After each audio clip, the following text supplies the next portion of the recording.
Assalamualaikum warahmatullahi wabarakatuh. Alhamdulillahillazi arsala rasulahu bil huda wa dinil haqq liyuzhirahu 'ala ad-din kullih wa kafa billahi shahida. Wa usalli wa usallimu ala rasulihil karim wa ala alihi wa sahbihi ajma'in.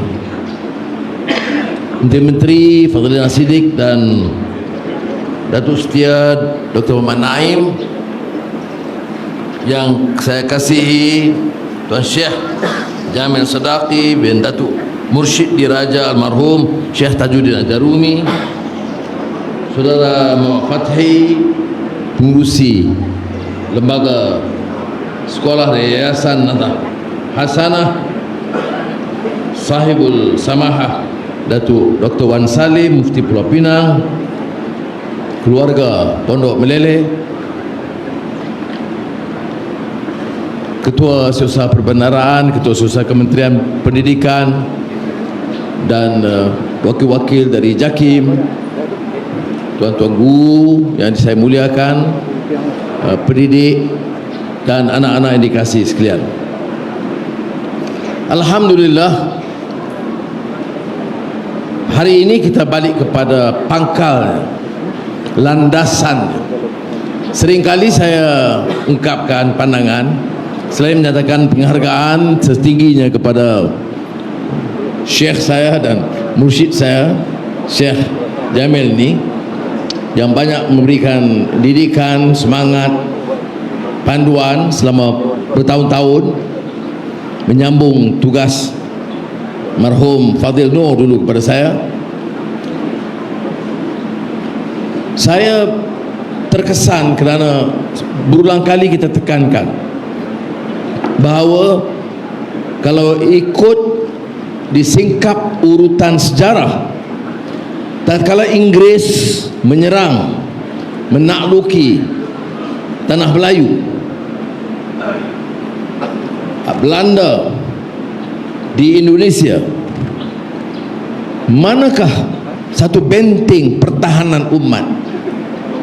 Di Indonesia pesantren, di sini pondok-pondok, termasuk Pondok Meleleh. Dan saya pernah membaca kupasan marhum Muhammad Nasir, seorang pemimpin Islam Indonesia, yang menyatakan tatkala kita diserang, kuasa politik hilang, pentadbiran dikuasai oleh Inggris, ekonomi, bahkan anak-anak muda dilatih supaya meninggalkan keyakinan kepada agama, kekal dalam urusan ibadah, tetapi terpegun, terpukau dengan ajaran Inggris, nilai Inggris, sistem Inggris. Ini yang pernah ditulis oleh Stanford Raffles, Governor General, dan sebelumnya Governor Jawa, kemudian dilantik Governor General di Street Settlement, termasuk Persekutuan Tanah Melayu dan Singapura, yang menyatakan dalam minit pendidikan bahawa kita akan latih anak-anak Melayu yang akan mahir dalam bahasa Inggris, yang punya kefahaman tentang ketatanegaraan dan pentadbiran. Rupanya Melayu kulitnya sawo matang, tetapi darahnya itu dan jiwa dan semangatnya itu Inggris. Jadi jangan diremehkan, kerana seluruh sistem dari atasannya sehingga di bawah, terutama yang terdidik, terpukau dengan kehebatan Inggris. Inilah pernah saya sebut di beberapa acara tentang, saya hinggakan beberapa ulama alim dari Azhar, Khalid Khalid di antara lain, yang menyatakan dalam kupasan dia, min huna nabda, dari mana harus kita bermula, from where do we begin? Katanya kita tidak ada pilihan, kerana kuasa barat, Eropah terlalu hebat, teknologi terlalu hebat, industri terlalu hebat, ilmu terlalu hebat, kita kiblatkanlah saja ke sana. Dan ini juga yang pernah dikupas oleh ramai yang lain. Dan ini juga dijawab di Mesir oleh Syekh Muhammad Al-Ghazali dengan jelas, min huna na'lam, Kita harus bermula dengan ilmu dan hikmah, dengan panduan kepada keyakinan kita kepada agama Islam dan kefahaman yang lebih menyeluruh. Kalau tidak, kita akan tetap terjajah. Kalau kita faham agama dalam bentuk yang terpisah daripada kenegaraan, daripada pendidikan, dari ekonomi, dan sekarang ini teknologi dan digital, kita akan tetap ditawan oleh pemikiran Inggris. Baik, dalam hadapi ini semua, apakah benteng terkuat? Kata Muhammad Nasir, benteng terkuat pertahan akidah, ilmu, jiwa, roh Islam itu pesantren di Indonesia, pondok-pondok di Malaysia. Sebab itulah pendirian kita sekarang, walaupun kita akui pondok-pondok harus juga berubah wajah, kekal tradisi dan turaf yang disebut, tetapi juga menguasai ilmu-ilmu supaya kita dapat menghadapi tantangan zaman. Kalau kita kekal dalam bentuk yang lama sahaja, maka kemungkinan arus perubahan, tekanan dari luar itu tidak dapat ditahan.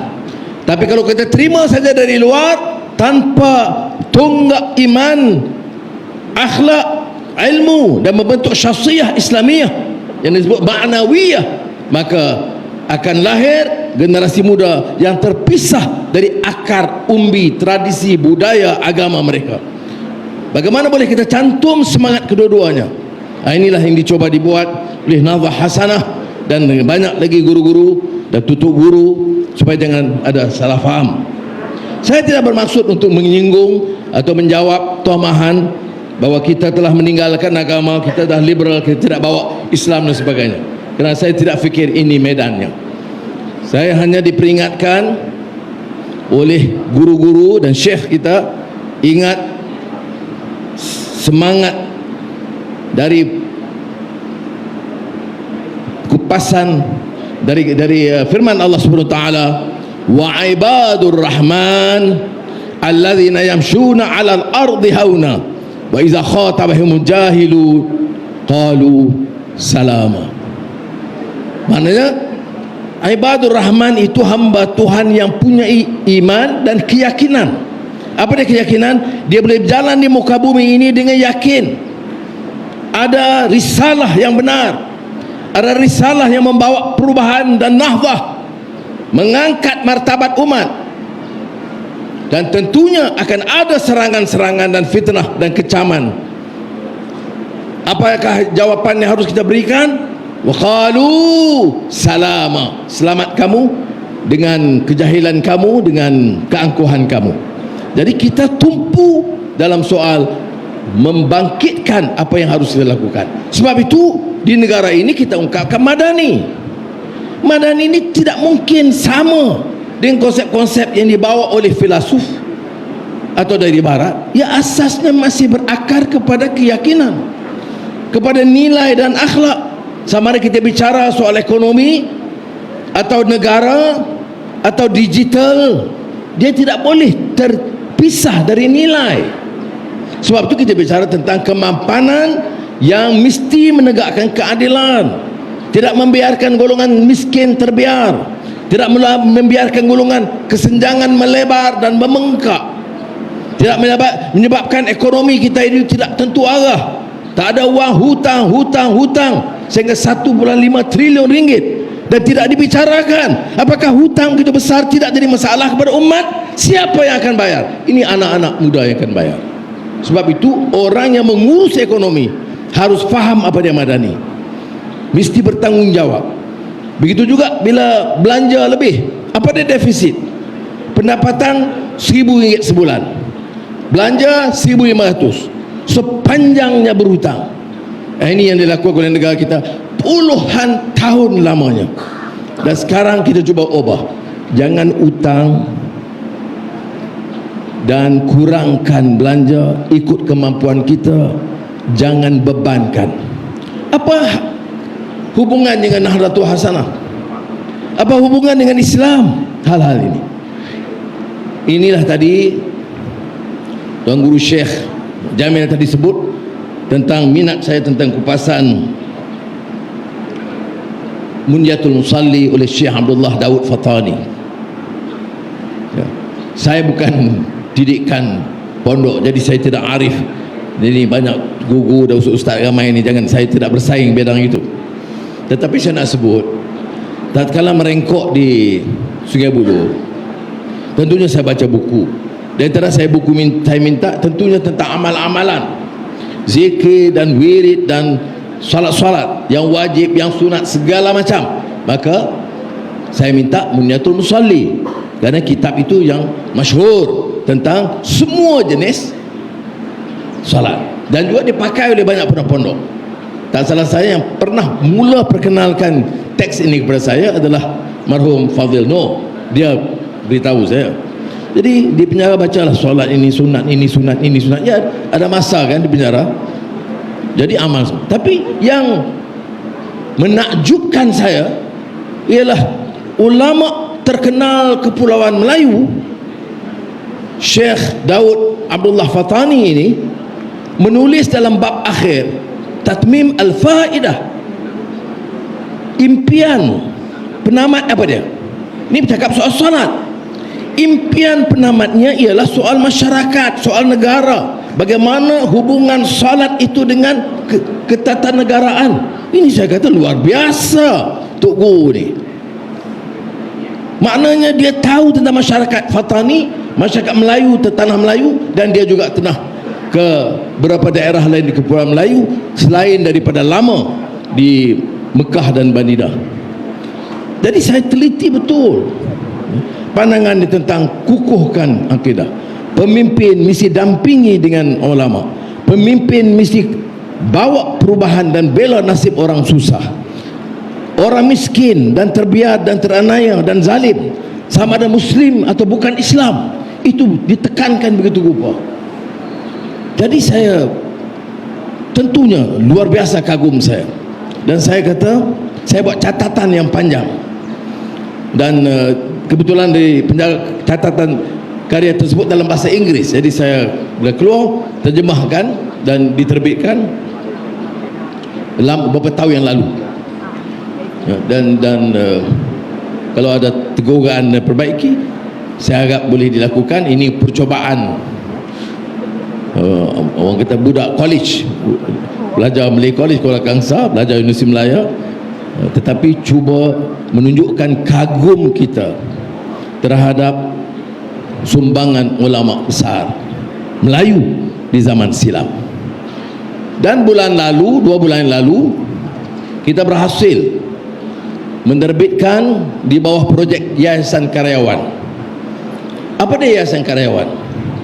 Semasa saya Menteri Keuangan dulu, saya kata orang barat, kita semua cakap nak tegakkan Islam, bawa Islam, semangat semata-mata. Pidato-pidato tu marah terus, banyak menghina, banyak mencela. Padahal dalam dakwah kitab-kitab besar ini tidak begitu. Dia mengajak bil hikmah wal mau'izatil hasanah wajadilhum billati hiya ahsan. Jadi berbeda. Jadi saya kata di mana masalah dia? Jadi saya kata daripada kita bertempur, bertarung dari segi politik ini, biar satu bab. Tapi untuk masa depan anak-anak kita di pondok-pondok, di sekolah-sekolah, dan sekarang di bawah Kementerian Pendidikan dan Kementerian Agama, kita tingkatkan. Menteri Agama dia tahu saya mau JAKIM itu bukan bicara soal agama sahaja, bukan soal aspek-aspek perundangan Islam. JAKIM sekarang di bawah pentadbiran saya sebagai Perdana Menteri dan Kerajaan Perpaduan diperluaskan tugas, bicara soal ekonomi, lihat program digital, lihat soal kurikulum pendidikan. Tanggungjawab itu lebih luas supaya nilai Islam itu diterapkan. Dan ini ditentang oleh pihak yang tidak faham, yang di kalangan ada yang kelompok kecil bukan Islam menulis keskasa. Dia kata Anwar sekarang ini mempamerkan sikap Islamis dia yang kukuh, yang cuba diselindungi selama ini dengan mengarahkan JAKIM menguasai semua sistem. Ini haprap punya pandangan. Ya. Saya nak seru, nak bagi tahu rakan-rakan saya yang bukan Islam, terima kasih atas sokongan mereka. Tapi mereka juga harus faham, kalau umat Islam ini ilmunya dangkal, kecenderungannya itu menghukum, bukan du'ah la khudah. Kalau sikapnya itu bengis, keras, tidak membawa rakyat menarik dan meminati Islam, maka masa depan kita lebih celaru dari segi pertarungan, pertembungan, pembenturan di antara dua pihak ini. Jadi itu sebab mengapa saya bentuk Yayasan Karyawan, dan tugas mereka menerbitkan karya-karya besar turath yang disebut oleh Syekh Jamil sebentar tadi. Dan baru-baru ini saya luncurkan karya Syekh Abdul Samad Al-Falembangi, Melayu dulu kita Al-Fatani, Al-Falembangi. Saya lama-lama di sini pergi Al-Malali. Jadi Syekh Abdul Samad, karya dia Syair As-Salikin. Syekh Abdul Samad ini dia boleh gabung falsafah Hujjatul Islam Imam Al-Ghazali dan Ibn Arabi, memberi penjelasan di tahap tinggi susah untuk faham pemikiran Al-Farabi, Al-Ghazali, memberi kesedaran Islam yang meluas. Itu sebenarnya umat itu boleh kena angkat kefahaman dia, bukan dalam ceramah-ceramah hukum hakam serang-serang ni tak jalan. Mendidik, memberi penerapan kefaham, pencerahan, ini tanggungjawab kita. Jadi ini antara buku yang baru kita terbitkan. Syekh Abdul Samad Al-Falembangi minta Fadhila hantar satu dekat dua dekat Pondok Meleleh, 5 lah. Dan juga supaya jangan ada kekeliruan. Orang mengatakan kita dah buat apa-apa. Sudah, ini kita lakukan.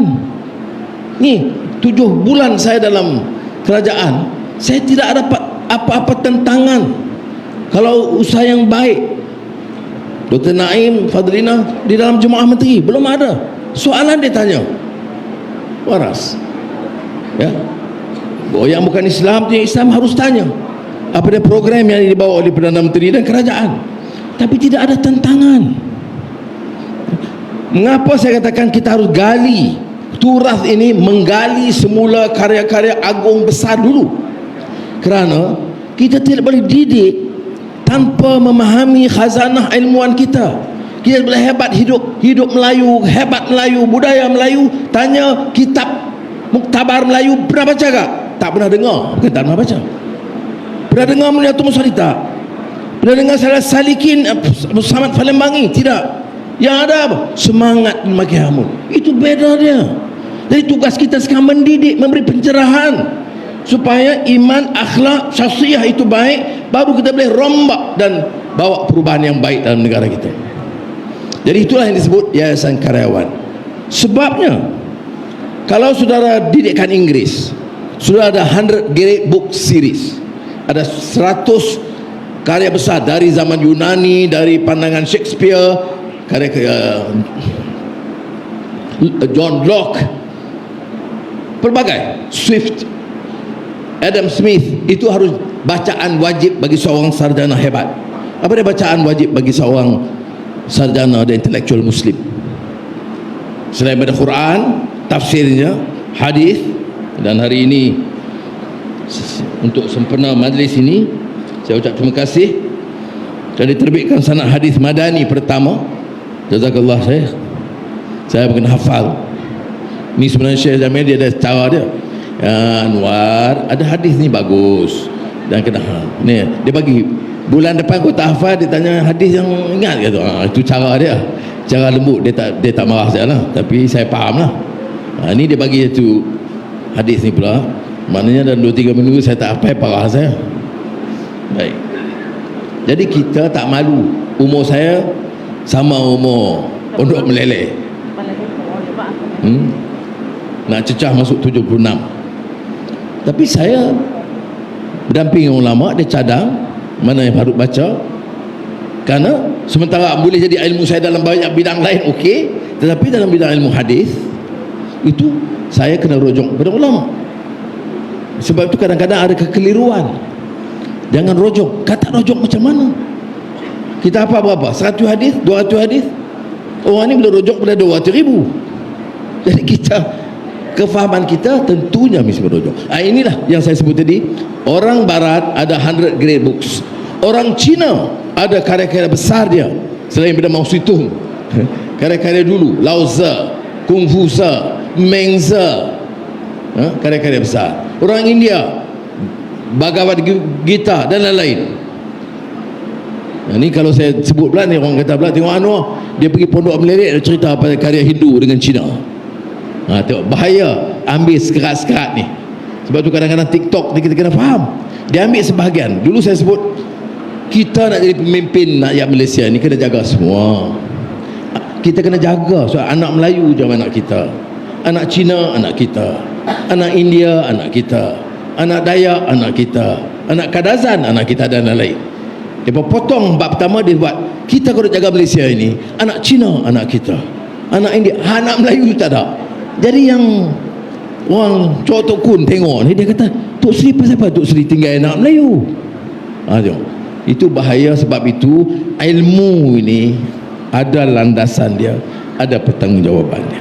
Balik pada soal yayasan karyawan, seperti yang diusulkan, jadi disokong oleh ramai tutup guru, kita kena terbitkan semula karya-karya besar.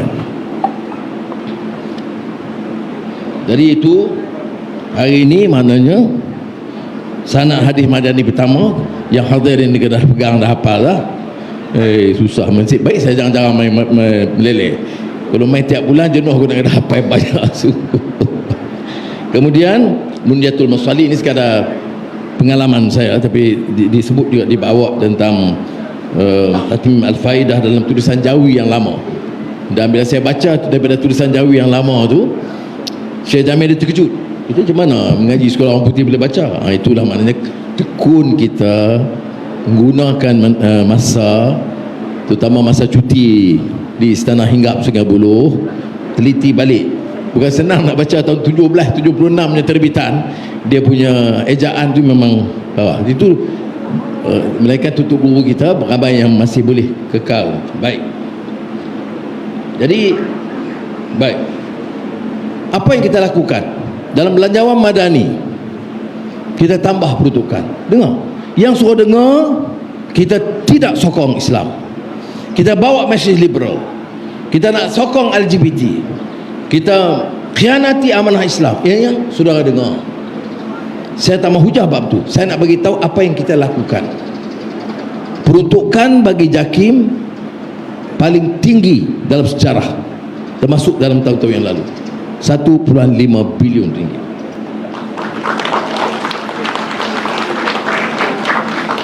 Kemudian kalau saya kata pondok dan pesantren ini mesti jadi tunggak, saya mesti buktikan dengan bantuan tambahan. Sebab itu imbuhan bulanan imam kita tambah RM850, kerana kita tahu hidup di kampung kurang begitu susah. Guru takmir RM900. Bayang khas sana saya bagi ke pejabat awam, saya bagi ke petani nelayan. Jadi imam Bilal siap masjid, guru takmir roja tak dapat. Jadi kita tambah RM600. Khas sekali itu. Kemudian ada cadangan, dia tak ada KWSP. Jadi sekarang ada skim simpan, saya ingat RM50 setahun ke, supaya dia boleh masuk perkeso. Pencen besok ada buat. Ini akan diterangkan oleh perkeso kemudian. Di Kedah berapa orang? Di Kedah ada orang kata saya tak bantu. Saya bantu, cuma cara saya lah. Ada alasan dia. Untuk imam Bilal siap guru takmir berapa orang? 2,800 orang. Yang saya sebut tadi itu 2,814 orang yang dapat manfaat. Kafar ini kita tambah naik daripada yang sebelumnya, kerana tugas mereka juga untuk melatih dan mendidik anak-anak. Tambah RM100 sebulan tambahan. Kemudian Satu peruntukan khas tahun ini kita bagi juga RM600. Saya dengar ada kelewatan itu dan kita akan pastikan ini dipercepatkan. Ini kerana kita salur melalui negeri untuk ni. Dan kalau kita hadapi ada kelewatan lain kali, mungkin saya kena gunding dengan Badul Yang Maha Mulia Tuanku supaya dipermudahkan penyalurannya daripada persekutuan. Berapa orang guru kafah? 3,260 orang. Baik. Ini yang dia sebut ini di bawah JAKIM. Tetapi Kementerian Pendidikan, KSU pun ada, KP pun ada, jumlah peruntukan kita tambah 821,47,000 ringgit untuk operasi pembangunan pendidikan Islam, terutama 228 sekolah agama bantuan kerajaan yang berdaftar di bawah kementerian. Ini tambahan dalam keadaan wang tidak ada, dalam keadaan hutang banyak, dalam keadaan defisit. Saya tidak tinggal soal sekolah, soal klinik dan soal imarah masjid dan program Islam.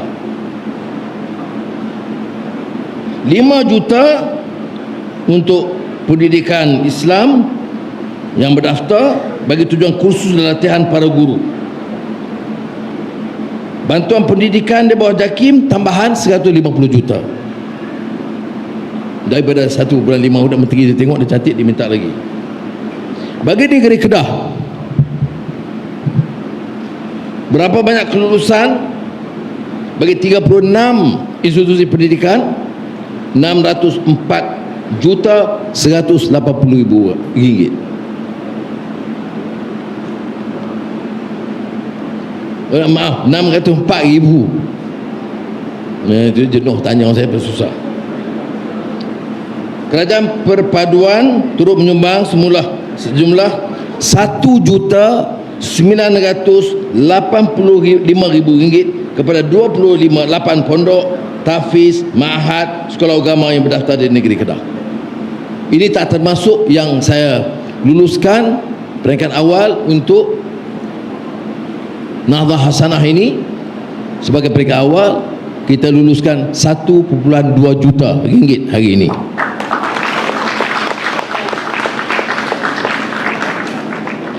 Dan kita nak hadapi Aidil Adha, ada permintaan dari banyak-banyak masjid supaya ada kegiatan tambahan.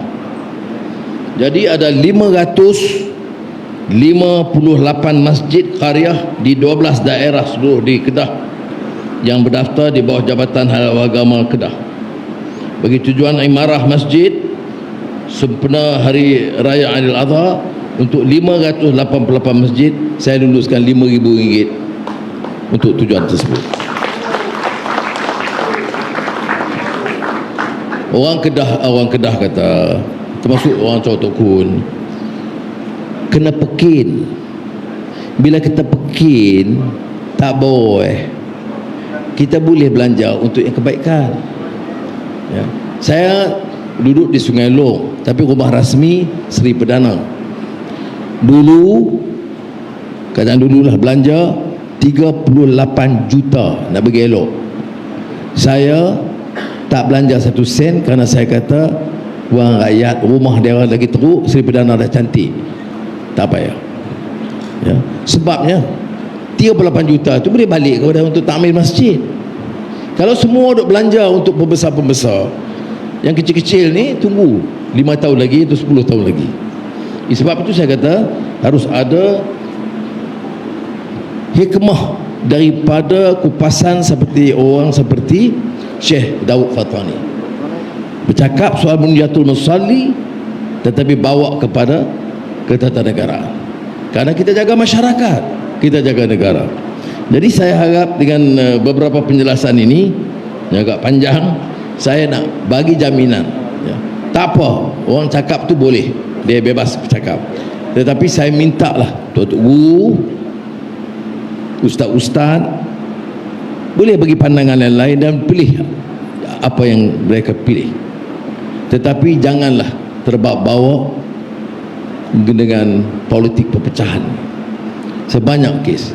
Baru ini saya menghadap Selain Bidang Agung Kebawah Duli Yang Maha Mulia Sultan Selangor yang mempengerusikan Majlis Kemajuan Islam. Dia bimbang dan dia melarang sama sekali soal Allah itu dipolitikkan. Sebab dia tahu pendirian kita. Apa pendirian kita? Tidak berganjak. Keputusan Majlis Raja-Raja Melayu, Allah itu digunakan di Semenanjung Tanah Melayu hanya untuk orang Melayu, untuk Islam. Tak dibenarkan. Apa kita ubah? Tak ubah. Oh, dia kata kita tak rayu saman. Saman tu Sarawak. Kemudian dengan peraturan sekarang, kalau kita saman, kita kalah. Sebab apa kita kalah? Peraturan lama oleh Kementerian Dalam Negeri dulu mengatakan untuk Sabah Sarawak karya-karya boleh dimasukkan. Jadi kalau kita saman tak boleh, kita kalah. Kerana hakim dia ikut peraturan, dia bukan ikut masalah teologi tentang penggunaan Allah. Kita dah terang dah, dia balon juga lagi. Ya, jadi tak apa, kritik tak apa, tapi tak boleh fitnah. Takkan saya nak langgar keputusan Majlis Raja Melayu. Saya dilantik oleh Majlis Raja Melayu, Sdn Bdn Rakyat. Dan saya pohon perkenan Yang di-Pertuan Agong. Saya katakan Yang Agong dan juga persembah kepada Sultan Selangor, kena pindah. Bukan pindah istilah Allah ini, pindah peraturan yang meragukan. Itu kita nak buat, iaitu peraturan apa? Peraturan yang mengatakan boleh import karya-karya yang ada nama Allah untuk Kristian. Kita nak jelaskan supaya jangan ada kekeliruan. Bagaimana kita nak putuskan? Persembah dulu kepada Tuanku Yang Raja Selangor, Sultan Selangor. Kemudian Sultan Selangor dengan persetujuan mesyuarat dan surat daripada kabinet akan bawa kepada Majlis Raja-Raja Melayu yang nak pindah. Bukan pindah keputusan Allah, pindah peraturan yang boleh mengelirukan dari segi peraturan lama yang dibuat oleh Kementerian Dalam Negeri. Apa yang susah nak faham sekarang ni? Jadi saya minta sekali lagi, kalau kita nak pertahankan Islam, ada banyak lagi boleh kritik saya boleh terima. Boleh kritik kerajaan, saya boleh terima. Tapi fitnah tidak boleh. Ada pandangan umpamanya, kalau tak bersama parti ini bukan ahli sunnah wal jamaah, kan tu parah. Ustaz-ustaz dan guru agama mesti tegur. Janganlah kita punya keta'asuban kepada parti mengatasi al-islamu ya'lu wa la yu'la alaih.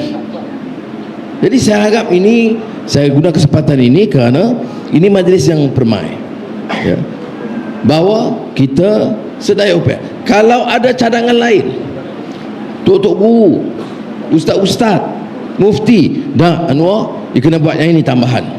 Projek pendidikan Islam begini, silakan. Saya dah minta Fadlina bincang semula kurikulum pendidikan Islam, panggil wakil-wakil tok-tok guru, dan kita bawa perubahan. Saya tak ada masalah, kerana bagi saya yakin in uridu illal islah mastata'tu, perubahan sebaik mungkin.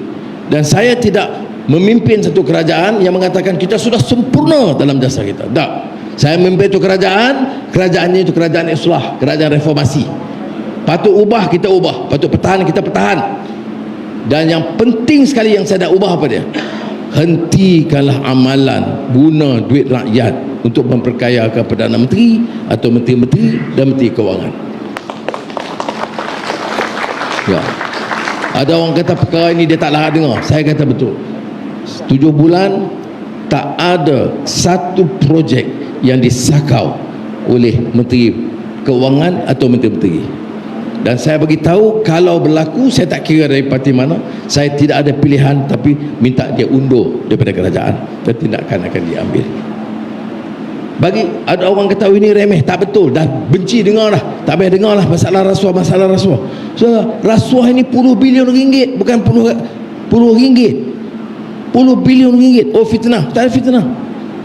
Jadi saya harap sekali lagi lah, boleh tegur, boleh kritik, tapi janganlah kirim saya ni ke neraka dan anggap saya ni sesat dengan begitu mudah.